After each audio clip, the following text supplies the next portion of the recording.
Hello students, welcome back to my YouTube channel. आज हम लोग देखने वाले हैं कक्षा 8 राजस्थान बोर्ड का सैम्पल क्वेश्चन पेपर, यानी इम्पोर्टेंट क्वेश्चन है आपके। इसमें से बहुत सारे प्रश्न आपके एग्जाम में आने वाले हैं। तो ये हिंदी का पेपर होने वाला है आपके। ये राजस्थान राज्य शैक्षिक अनुसंधान एवं प्रशिक्षण परिषद उदयपुर ने पेपर बनाया है। और ये प्रारंभिक शिक्षा पूर्णता प्रमाण पत्र परीक्षा होती है जो 2025 की होने वाली है। इसका पेपर है ये 80 नंबर का होने वाला है, 2.5 घंटे का पेपर है आपका। इसमें पहला दे रखा वस्तुनिष्ठ प्रश्न, सही विकल्प चुनकर कोष्टक में लिखिए। पहला प्रश्न है, वाह वह हंस पड़ा, शहरी ठहरे न। रेखांकित शब्द का अर्थ है यानी शहर में रहने वाले। इसका सही जवाब हो जाएगा शहर में रहने वाला। आपका अगला प्रश्न है, बस की यात्रा पाठ के अनुसार बस की स्थिति कैसी थी। आपका सही जवाब हो जाएगा वह बस बहुत पुरानी थी। इसके बाद आपका प्रश्न है, यह सबसे कठिन समय नहीं है, कवि ने ऐसा क्यों कहा। आपका सही जवाब हो जाएगा अभी लोगों ने आस्था व विश्वास बचा है।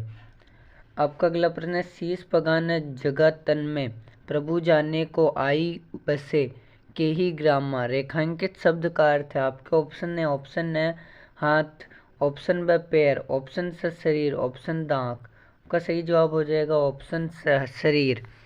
इसके बाद आपके दे रखा एक प्रत्यय से बना शब्द है। आपका सही जवाब हो जाएगा सामाजिक। आपका अगला प्रश्न है, अभी भी एक रेलगाड़ी जाती है, वाक्य में रेखांकित शब्द का बहुवचन रूप है। आपका सही जवाब हो जाएगा रेलगाड़ियाँ, ऑप्शन है। आपका अगला प्रश्न है, जहाँ पहिया है, पाठ के अनुसार हवाई जहाज उड़ाने जैसी उपलब्धि है। आपका सही जवाब हो जाएगा ऑप्शन है साइकिल चलाना। इसके बाद आपके प्रश्न है, सूर चिरजीवो दो भैया कथन द्वारा सूरदास किस जोड़ी की बात कर रहे हैं। आपका ऑप्शन दे रखे, ऑप्शन राधा कृष्ण, ऑप्शन ब राम सीता, ऑप्शन से राम बलराम, ऑप्शन द कृष्ण बलराम। आपका सही जवाब हो जाएगा ऑप्शन द कृष्ण बलराम। इसके बाद आपके दे रखा है लघुरात्मक प्रश्न, 9 से 14 तक ये प्रश्न आने वाले हैं। आपका 9वां दे रखा है, पानी की बूंद पेड़ों द्वारा कैसे पकड़ी गई। आपका इसका आंसर दे रखा है, पेड़ों की टहनियाँ, पत्तियाँ और जड़ें पानी की बूंदों को पकड़कर अवशोषित करती है, जो धीरे धीरे मिट्टी और जड़ों तक पहुँच जाता है। इसके बाद आपके 10वां दे रखा, आकाश को लेकर क्या मैं चाटूंगा। बाज और सांप के पाठ के अनुसार सांप ने ऐसा क्यों कहा। आपका इसका सही जवाब हो जाएगा, सांप ने यह वाक्य अपनी सीमाओं को स्वीकारते हुए कहा, क्योंकि वह बाज की तरह आकाश में उड़ने और स्वतंत्रता पाने में असमर्थ था। इसके बाद आपके 11वां दे रखा है, दिन प्रति हानि होती गोरस की, सूरदास के पद पाठ के अनुसार गोपिनी यशोदा ने ऐसा क्यों कहा। आपका सही जवाब हो जाएगा, गोपिनी यशोदा से दिन प्रति हानि होती गोरस की यह जात कही थी, क्योंकि वह कृष्ण की शरारतों के बारे में बता रही थी। इसके बाद आपके दे रखा है, भगवान के डाकिए, पाठ के अनुसार पक्षी और बादल एक देश से दूसरे देश क्यों जाते हैं। आपका सही जवाब हो जाएगा इसका, पक्षी और बादल एक दूसरे से दूसरे देश जाते हैं क्योंकि वे भगवान का संदेश ले जाते हैं। ये संदेश भेदभाव न करने, प्रेम, सद्भाव और एकता का होता है। इसके बाद आपके दे रखा है, सुउपसर्ग लगाकर 2 शब्द बनाइए। तो एक आपके हो गया सुंदर और दूसरा हो गया सुगंध।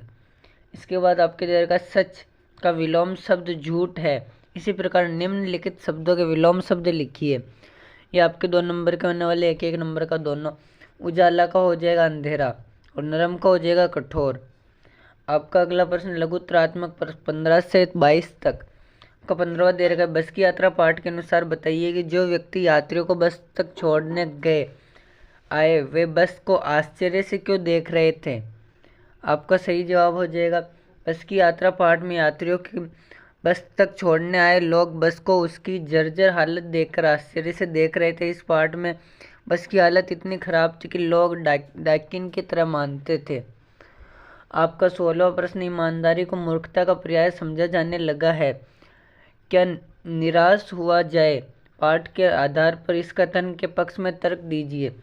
आपका सही जवाब हो जाएगा, ईमानदारी को मूर्खता का पर्याय समझा जाने लगा है, यह कथन क्या जाए पाठ के आधार पर सही है। ऐसा इसलिए है क्योंकि आज के सर में बेईमानी का बोलबाला है और ईमानदारी को मूर्खता का पर्याय समझा जाता है।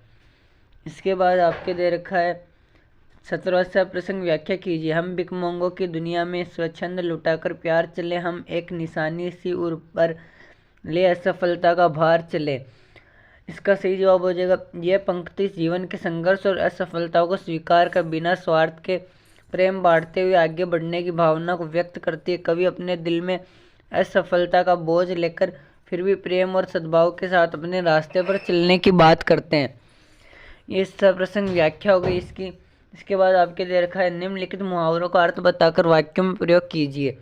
आपका दुम दबाकर भागना यानी डर के मारे भाग जाना। इसका प्रयोग वाक्य प्रयोग है, पुलिस को देखकर चोर दुम दबाकर भाग गया। इसके बाद आपके दूसरा चारों खाने चित होना। आपका सही जवाब हो जाएगा पूरी तरह से पराजित होना। इस वाक्य प्रयोग हो जाएगा राजीव ने खेल में उसे चारों खानों से चित कर दिया। आपको अगला दे रखा है वाहन चलाते समय आप कौन कौन सी सावधानियां रखेंगे। कोई 4 सावधानियां लिखिए। आपका सही जवाब हो जाएगा पहला गति सीमा का पालन करें, दूसरा सीट बेल्ट पहने, तीसरा मोबाइल फ़ोन का उपयोग न करें, चौथा शराब पीकर न चलाएं। इसके बाद आपके दे रखा है 20वां स्वस्थ रहने के लिए भोजन की कौन कौन सी आदतों को आप अपने जीवन में अपनाना चाहेंगे। कोई 4 बताइए। इसका सही जवाब हो जाएगा संतुलित आहार लें, दूसरा समय पर भोजन करें, तीसरा ताज़े फल और सब्जियां खाएं, चौथा पानी का अधिक पिएं। इसके बाद आपके देगा नीचे दिए गए कोष्टक में से उचित शब्द का चयन कर रिक्त स्थान की पूर्ति कीजिए। आपका सही जवाब हो जाएगा आपके पहला दे रखा जाति न पूछो, इसमें से साध की। आपका दूसरा पूछ लीजिए ज्ञान, इसमें दूसरे में ज्ञान हो जाएगा। और इसके बाद तीसरा दे रखा है खालिस्तान तो कर में फिरे, यानी इसमें सही जवाब हो जाएगा माला तो कर में फिरे, जीबी फिरे मुख माही। और जो 5वें में जग में बेरी कोई नहीं। और 6ठे में जो मन शीतल होए, शीतल हो जाएगा इसमें। इसके बाद आपके दे रखा है निम्नलिखित शब्दों को उनके हिंदी अर्थों के समान मिलान कीजिए। आपका पहला देगा पंगा, पंगा का मिल जाएगा पगड़ी से, पगा का पगड़ी से मिल जाएगा। और दूसरा जग्गा, जगह का मिल जाएगा जूते से। तीसरा दुपटी, दुपटी का मिल जाएगा अंगोछा से। और चौथे का मिल जाएगा पान्या का ढीला कुर्ता से। और महावत का मिल जाएगा हाथीवान से। और अभिरामा का मिल जाएगा सुंदर से। इसके बाद आपके ये गद्यांश दे रखा निम्नलिखित गद्यांश को पढ़कर नीचे दिए गए प्रश्नों के उत्तर दीजिए। निबंधात्मक प्रश्न होने वाले 23 से 25 तक, ये 8 नंबर के होने वाले एक प्रश्न 2 नंबर का। तो बदलू कौन था। आपका इस पैसेज में पहली लाइन में दे रखा है बदलू मनिहार था। इसके बाद बदलू का पैतृक पेशा क्या था। तो बदलू का पैतृक पेशा चूड़ियाँ बनाना उसका पैतृक पेशा था। और आसपास के लोग बदलू से क्या ले जाते थे। तो आसपास के लोग बदलू से लाख की चूड़ियाँ ले जाते थे। वस्तु विनिमय क्या है। वस्तु विनिमय आपको इसमें ही दे रखा है, वो चूड़ियाँ बेचता था तो कभी कभी वस्तु का विनिमय करने का तरीका था और लोग अनाज के बदले चूड़ियाँ ले जाते थे। यह वस्तु विनिमय का तरीका हो गया। इसके बाद आपको आप राजकीय बालिका उच्च माध्यमिक विद्यालय उल्लासपुर की छात्रा रोहिणी, आपके पिताजी का स्थानांतरण कोटा हो गया, आप भी उनके साथ कोटा जा रही है। हमें प्रधानाध्यापक जी स्थानांतरण प्रमाण पत्र लेने हैं तो प्रार्थना पत्र लिखिए। तो यह प्रार्थना पत्र लिखना है आपको। इसमें निम्नलिखित में से किसी एक विषय पर निबंध लिखिए। तो आपके दे रखा है मोबाइल की उपयोगिता, दूसरा पर्यावरण संरक्षण, तीसरा रक्षाबंधन, चौथा शिक्षा का महत्व। तो ये आपके होने वाला है 8 नंबर का। तो इसको जरूर करें, इन प्रश्नों के आंसर जरूर दें। ये बहुत इम्पोर्टेंट प्रश्न आपके एग्ज़ाम में छपने वाले हैं। 20 मार्च को यही छपने वाले हैं।